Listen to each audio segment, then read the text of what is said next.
Pra që jo të mendojmë kur dolëm pension që kemi të vogël. Kjo është për një brez tjetër, flasim për të brezin aktual, ka njerëzit që janë sot edhe... Për të brezin që është aktualisht, me të gjithë mundësit duke parë rritjen ekonomike, gjëja e parë që është menduar që si mund ta përkthejmë këtë në një mirëqenie më të mirë për pensionistët. Kjo ka qenë skema që ne kemi propozuar dhe që unë uroj dhe shpresoj që rritja e ekonomisë të vazhdojë në të njëjtën shkallë.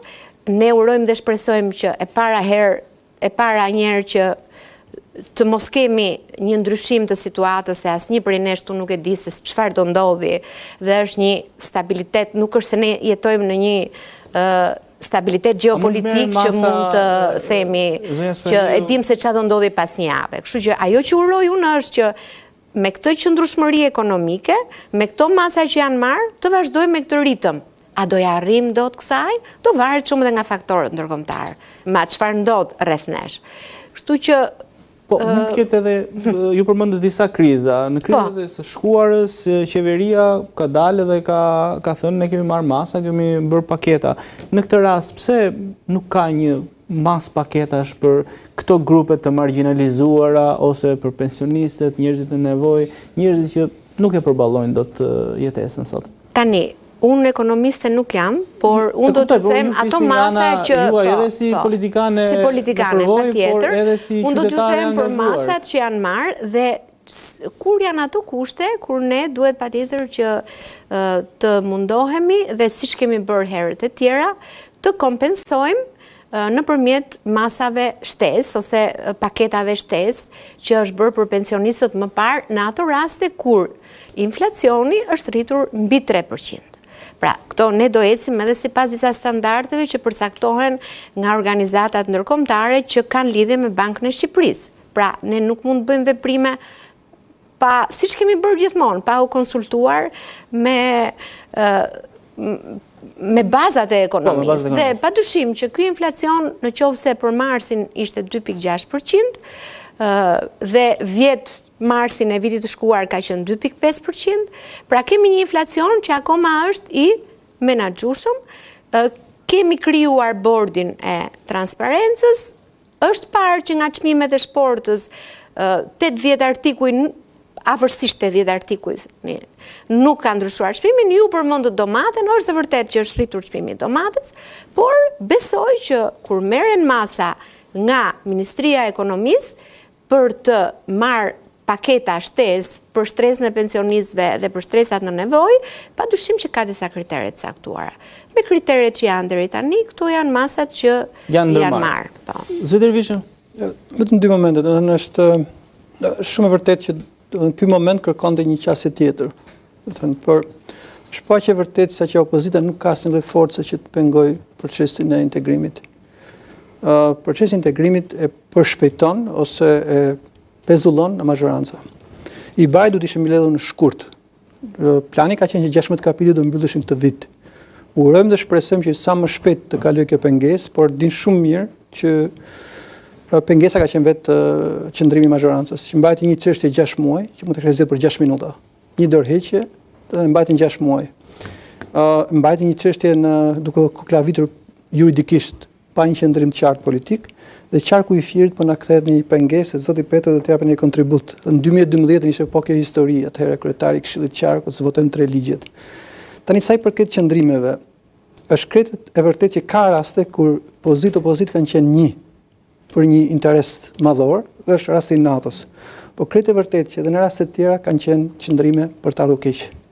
Duke filluar nga 95-a me antarësimin në Këshillin e Evropës, u thatë herë që mollot janë pjekur akoma. Seanca obstruksioniste në Parlament 2006 për marrëveshjen e asociimit stabilizimit, deklaratat për çështjen e vizave dhe çështja e EBS-së 2012-s. Është krejt e vërtet që kur je jashtë vendit duhet të kesh një qasje tjetër kur flet për vendin tënd. Sepse tek e fundit rrobat e balara mbaj brenda shtëpisë. Tek e fundit bëhet fjalë për vendin tënd, por te integrimi në BE, do të thënë nuk është thjesht një slogan politik. Do të thënë betejë në BE bëhet për kuota. Do të thënë për prodhimin. Pra dikush do të mbrojë fermerët, dikush do të mbrojë peshkatarët, dikush do kuota. Ne problemet madh me Spanjën për të nënshkruar asociimin e kishim për peshkun açuk. sepse Spanja do të mbronte prodhuesit e vet. Dhe kjo është BE-ja. Do të thënë ministrat dhe ngrihen në 5 të mëngjesit dhe shkojnë mbrojnë interesat e veta. Çështja e çmimeve e domatës që kanë shkuar, do të thënë sikur të jenë fruta të rralla, është çështje e mungesës së politikave të mbështetjes së prodhimit vendas. Ke 3 vite që nuk mbështetet Ripardi, sepse Spaku, do të thënë, çon hetimin në kalendat greke, ekzekutivi nuk vepron, dorëheqjet nuk kanë funksionuar, rikthimi i parave, do të thënë,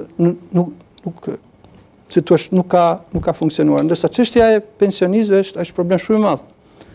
Është, do të thënë, është demografia, do të thënë, problemi i madh, jo thjesht demokracia, por nuk e zgjidh dot kjo mazhorancë as me këto sheqerose do rrisin pensionet. Është një skemë dështuar. Do të thënë, shkreti qartë, skemat funksionoi, ka qenë llogaritur 3 kontributor me 1 pensionist. Tani 30% e pensionistëve mbi 65 vjeç janë në punë. Do të thënë, ky është e vërteta. Janë shifrat e Istatit, 27.5%, pra 1 në 3 pensionistë mbi 65 vjeç është në punë, sepse kosto e jetesës është shumë e madhe. E përmbledhur me një fjalë, do të thënë, si procesi i integrimit, si jeta e përditshme, kanë vetëm një fjalë. Do të thënë, transparencë dhe mirë qeverisje. Do të thënë, qeveria s'ka parat e veta, qeveria menaxhon taksat e njerëzve. Do të thënë, ujin që blen, ai kafen që pin, çdo produkt që blen paguan minimum 20%, pa llogarit akcizën e këto historitë të tjera. Për fat të keq, pyetja juaj për krizat, do të thënë, në çdo vend në kontinent ka marrë masa konkrete, ne kemi ngrit bord transparencë. Masat konkrete do të thotë ulja e akcizës, ulja e taksave, të paktën për këtë periudhë. Qa ka ndodhur? Ti nuk e ke mbajt çmimin sa çka qenë, se s'ka qenë i lirë çmimi. Do të thënë, ti je një vend që ke naftë, të s'ke raferinë nafte. Vendi i fqin ka raferinë nafte, Maqedonia dhe nuk ka naftë. Pra janë politika ekonomike të zhvillimit që kanë qenë dhe për mendimin tim janë krejt të gabuara dhe është një lloj menefregizmi. Do të thënë është në situatën këta mbajnë. Kur reagojnë, uli flotën ai me 40% në transportin publik, me njëherë vepron qeveria. Pra, do të thënë, nëse nuk ka një dalje të njerëzve në rrugë, do të thënë, askush nuk do ta di për ta. Do të thënë, sepse nuk ka politik parandaluese.